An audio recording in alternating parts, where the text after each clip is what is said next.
Hello, and welcome to another so episode of the Hellion Rebellion Rock and Roll Association, brought to you by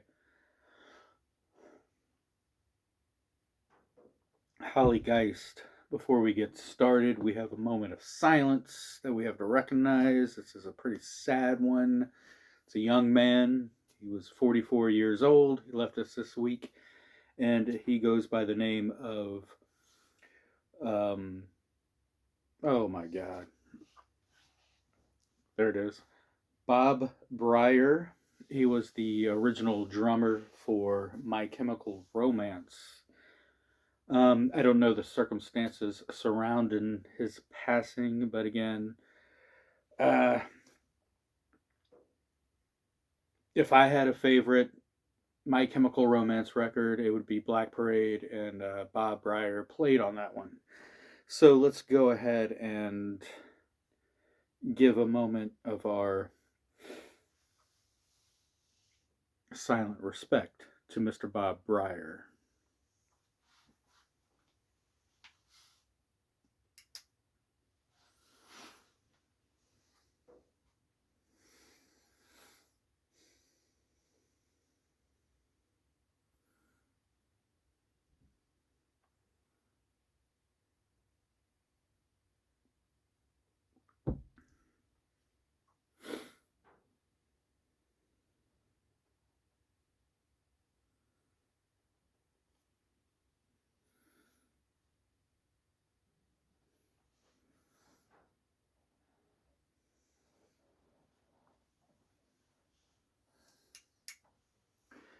May Bob Breyer never miss a beat in his new heavenly abode. Okay, so we're going to go very classic tonight. Hardcore punk rock by the way of Portland, Oregon, one of the all time classics. Kings of Punk, Poison Idea.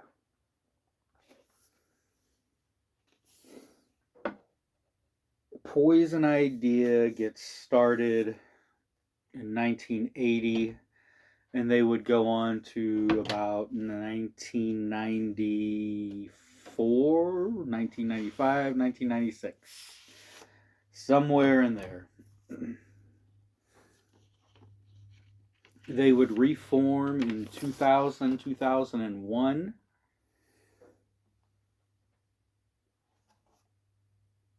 And they would keep on going until 2020, maybe 2019, somewhere in there.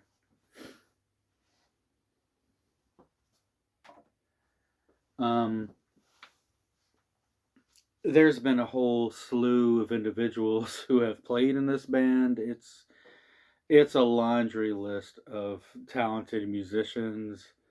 One of the more famous guys, in fact, I think he was one of the original members of Poison Idea, was a guy named Henry Bogdan, who would go on to play with Helmet.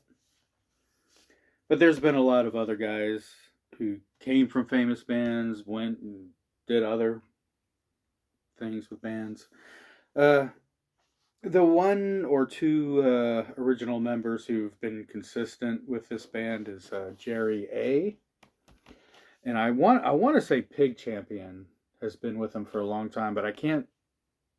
Don't quote me on that. He might have not have been in the original incarnation of Poison Idea. Poison Idea plays a very metallic punk rock hardcore style of music.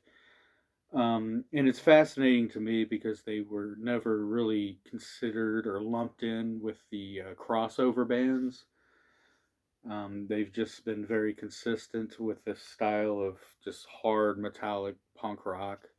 And I think it's indicative of the Pacific Northwest and their version of hardcore, because other bands like The Accused had that sort of metallic punk rock sound. And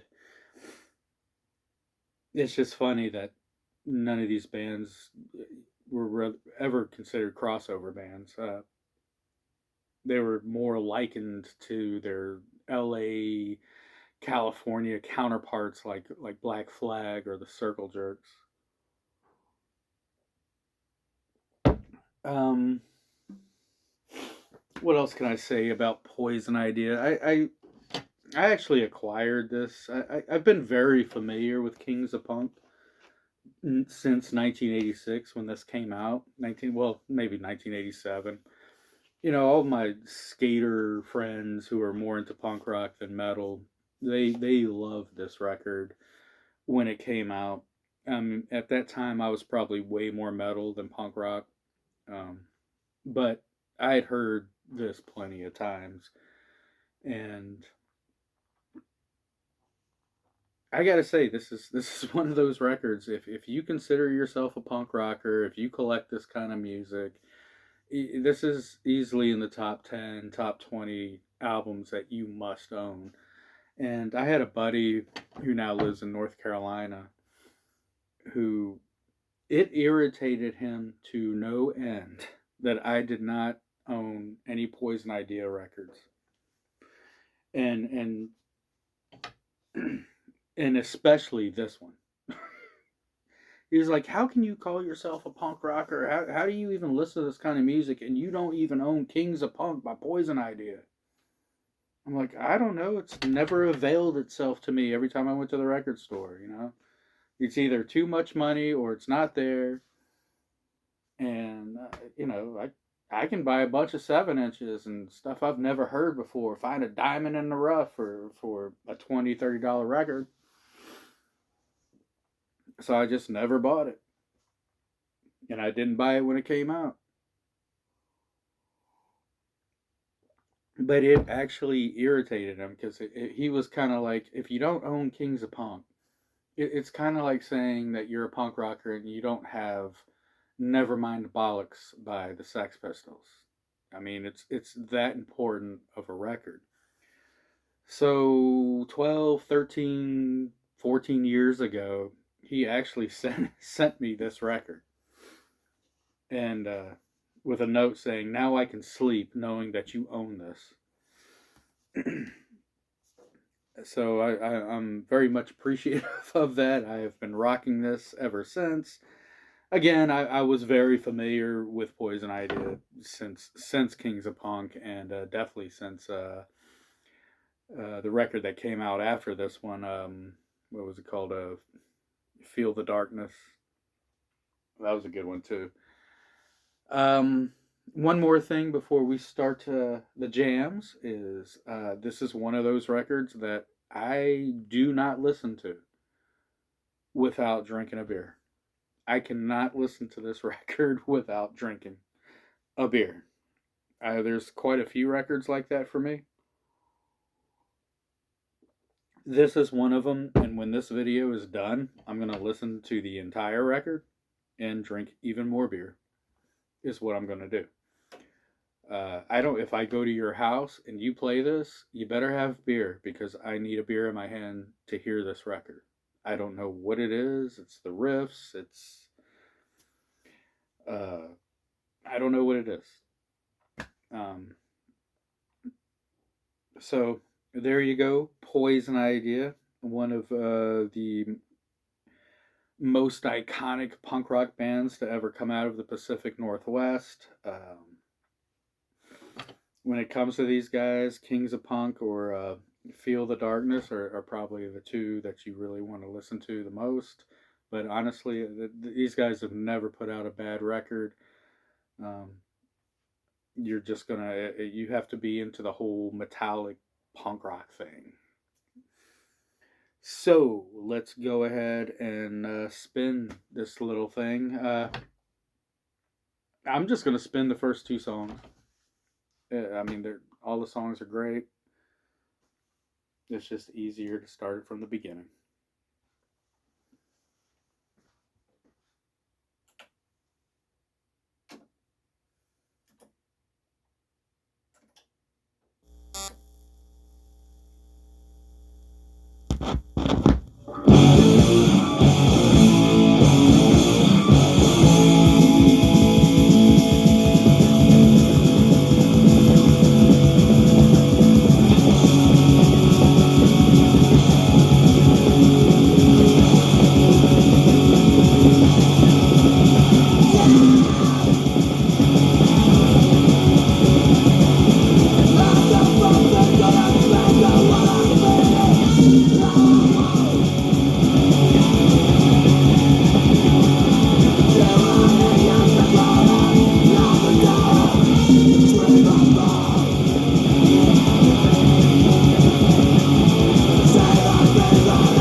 Yep. Yep. That's a little thing I like to call America. It's called freedom. All right. I hope you liked it. I know I love it. I'm going to crank that up again here in a minute. Kings of Punk, Poison Idea, a must have for punk rockers. And if you're a diehard metalhead, I would strongly recommend this record. Riffs for days. I love each and every one of you. Stay safe out there. And it's getting cold. Bring the pets inside. Peace be with you, my brothers and sisters.